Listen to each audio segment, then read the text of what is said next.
Bangladesh cricket দলকে সংবর্ধনা জানিয়ে টাইগারদের যে বার্তা দিলেন প্রধান উপদেষ্টা। বাংলাদেশ ক্রিকেট দলকে সংবর্ধনার ঘোষণাটা আগেই দিয়েছিলেন বাংলাদেশের অন্তর্বর্তী সরকারের প্রধান উপদেষ্টা ডক্টর মোহাম্মদ ইউনূস। পাকিস্তানের মাটিতে পাকিস্তানকে ধবল ধোলাই করে দেশে ফেরা বাংলাদেশ দল আজ সেই সংবর্ধনা পেয়েছেন প্রধান উপদেষ্টার কার্যালয়ে। এ সময় বাংলাদেশ ক্রিকেট দলকে স্বাগত জানিয়ে দারুণ এক বার্তা দিয়েছেন ডক্টর মোহাম্মদ ইউনূস। কিন্তু কি সেই বার্তা, কোন বার্তা দিলেন ডক্টর ইউনূস এবং এ সময় আর কি বললেন তিনি, এ বিষয়ে বিস্তারিত থাকছে প্রতিবেদনের বাকি অংশে। আর কেটিভি ক্রিকেট চ্যানেল থেকে আপনাদের সাথে আছি আমি মেহেদি হাসান। বৃহস্পতিবার তেজগাঁওয়ে নিজের কার্যালয়ে বাংলাদেশ দলকে সংবর্ধনা দিয়েছেন ডক্টর ইউনূস। সংবর্ধনা অনুষ্ঠানে ক্রিকেটারদের স্বাগত জানিয়ে প্রধান উপদেষ্টা পাকিস্তানের দলের সাফল্যকে ঐতিহাসিক বলে অভিহিত করেন। তিনি জানান, তাদের অর্জনে পুরো জাতি গর্বিত। ক্রিকেটারদের উদ্দেশ্যে প্রধান উপদেষ্টা তখন বলেন, আমি জয়ের পর অধিনায়কের সঙ্গে কথা বলেছিলাম, কিন্তু আমি ব্যক্তিগতভাবে আপনাদের সবার সাথে দেখা করার এবং জাতির পক্ষ থেকে আপনাদের অভিনন্দন জানাতে অধীর আগ্রহে অপেক্ষা করছিলাম। একটি জাতিকে একত্রিত করার জন্য ক্রিকেটারদের খেলাধুলার শক্তির কথা স্মরণ করান ডক্টর ইউনূস।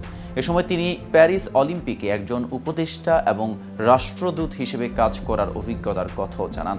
প্রধান উপদেষ্টা জানান, মিলানো কার্টিনা 2026 সালের শীতকালীন অলিম্পিকেও একই ধরনের ভূমিকা পালন করার জন্য আমন্ত্রণ পেয়েছেন।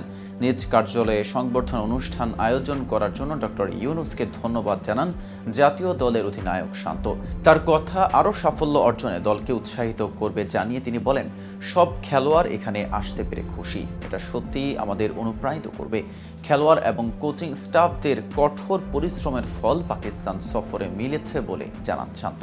দেশের কঠিন সময়ে সাফল্য বয়ে আনার জন্য খেলোয়াড়দের স্বাগত জানান যুব ও ক্রীড়া মন্ত্রণালয়ের উপদেষ্টা আসিফ মাহমুদ সজীব ভূঁইয়া।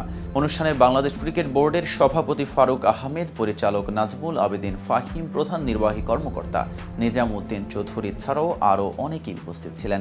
এদিকে আসন্ন ভারত সফরের 2 ম্যাচ টেস্ট সিরিজের জন্য 16 সদস্যের বাংলাদেশ দল ঘোষণা করেছে বাংলাদেশ ক্রিকেট বোর্ড। চোটের কারণে দল থেকে বাদ পড়েছেন তরুণ পেসার শরীফুল ইসলাম। তার জায়গায় সুযোগ পেয়েছেন অভিষিক্ত উইকেটরক্ষক ব্যাটসম্যান জাকির আলী। বৃহস্পতিবার বিসিবি এই দল ঘোষণা করে।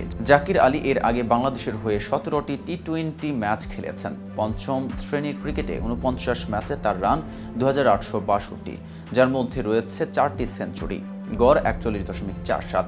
গত মাসে পাকিস্তান এ দলের বিপক্ষে দ্বিতীয় প্রস্তুতি ম্যাচে তিনি 172 রানের দুর্দান্ত এক ইনিংস খেলেছিলেন।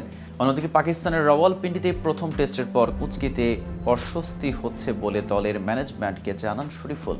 পরবর্তীতে ডাক্তারি পরীক্ষার পর বাঁহাতি পেসারের ইনজুরি ধরা পড়ে। জাতীয় দলের ফিজিও বায়েজিদুল ইসলাম বলেন, সাধারণত এই ধরনের চোট সারতে 10 দিন সময় লাগে। তিনি ইতিমধ্যেই পুনর্বাসন প্রক্রিয়া শুরু করেছেন। শুরুতে আশা করা হয়েছিল সেপ্টেম্বরের প্রথম সপ্তাহে শরীফুল সুস্থ হয়ে উঠবেন, কিন্তু শেষ পর্যন্ত তা হয়নি। ফলে গুরুত্বপূর্ণ এই সিরিজে দলের একজন গুরুত্বপূর্ণ পেসারকে পাচ্ছে না বাংলাদেশ দল। তো ভিউয়ার্স, ভিডিওটি সম্পর্কে আপনাদের কোনো মতামত থাকলে জানাতে পারেন কমেন্ট বক্সে। সাথে নিয়মিত ক্রিকেট আপডেট পেতে কেটিভি ক্রিকেটের সাথেই থাকুন।